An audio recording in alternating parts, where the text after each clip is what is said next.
Periyar Maniamma Institute of Science and Technology, Tanjavur, ECE with specialization in AI and ML, IoT, robotics and industrial automation. Excuse me, madam. நான் high court judge Bhaskar.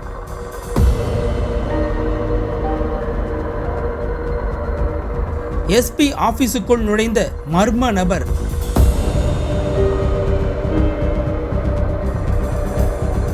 அடுத்தடுத்து அரங்கேறிய சம்பவம்.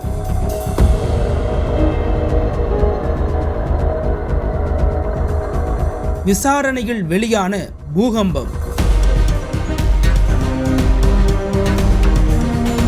தூத்துக்குடி மாவட்ட காவல்துறை அலுவலகத்திற்கு காரில் வந்த நபர் ஒருவர் தனது பெயர் டாக்டர் பாஸ்கர் என்றும் மும்பை உயர்நீதிமன்ற நீதிபதியாக பணியாற்றுவதாகவும் மாவட்ட காவல் கண்காணிப்பாளர் அவர்களை சந்திக்க வேண்டும் எனவும் அலுவலக வரவேற்பாளரிடம் தெரிவித்துள்ளார். இதையடுத்து வரவேற்பறையில் இருந்த போலீசார் அவருடைய அடையாள அட்டையை காண்பிக்குமாறு கேட்டதற்கு முன்னுக்கு பின் முரணாக பதிலளித்துள்ளார். இதனால் சந்தேகமடைந்த போலீசார் துருவி விசாரித்துள்ளனர். இதில் அவர் சென்னை கொட்டிவாக்கம் கற்பகம்பாள் நகரைச் சேர்ந்த வைத்தியநாதன் மகன் பாஸ்கர் என்பதும் அவர் நீதிபதி போல நடித்து பொது ஊழியரின் அதிகாரத்தை தவறாக பயன்படுத்தியதும் தெரிய வந்தது. இதனையடுத்து மேற்படி மாவட்ட காவல்துறை அலுவலக வரவேற்பறை காவலர் மாரியம்மாள் அளித்த புகாரின் பேரில் சிப்காட் காவல் நிலைய போலீசார் வழக்கு பதிவு செய்து விசாரணை மேற்கொண்டனர். இதில் மேற்படி நபர் பாஸ்கர் என்பவர் சென்னையில் வசிப்பதாகவும் இவர் கோயம்புத்தூரைச் சேர்ந்த ராமச்சந்திரன் என்பவரிடம் தான் நீதிபதியாக இருப்பதாக அறிமுகமாகியுள்ளதும் தெரிய வந்தது. இந்த பாஸ்கரன் ஆடிட்டராக பணியாற்றி வருவதாகவும் சொல்லப்படுகிறது. இதையடுத்து உடன்குடியில் உள்ள ராமச்சந்திரனின் உறவினர் வீட்டிற்கு ராமச்சந்திரனுடன் பாஸ்கரன் வந்துள்ளார்.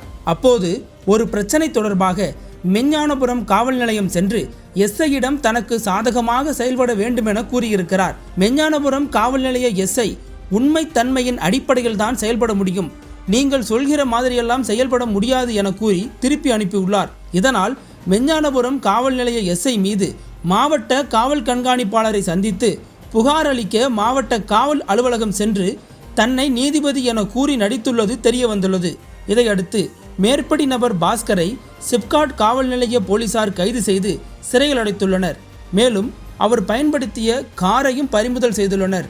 எஸ்ஐ அலுவலகத்துக்குள் நுழைந்து தான் ஒரு நீதிபதி என கூறி நபர் ஒருவர் மோசடி வேலையில் ஈடுபட முயன்ற சம்பவம் அப்பகுதியில் பெரும் பரபரப்பை ஏற்படுத்தியுள்ளது.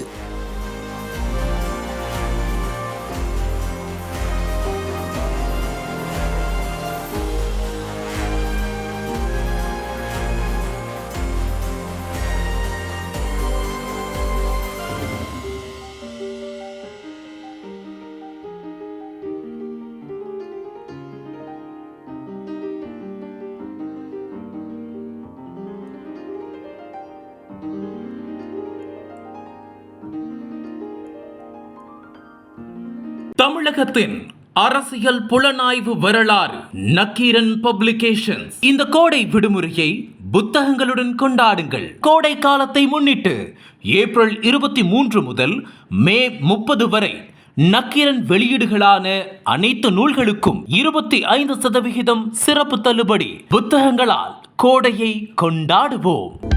அனல் பறக்கும் செய்திகளை அப்டேட் செய்து கொள்ள நக்கீரன் களத்தை இப்பவே சப்ஸ்கிரைப் பண்ணுங்க.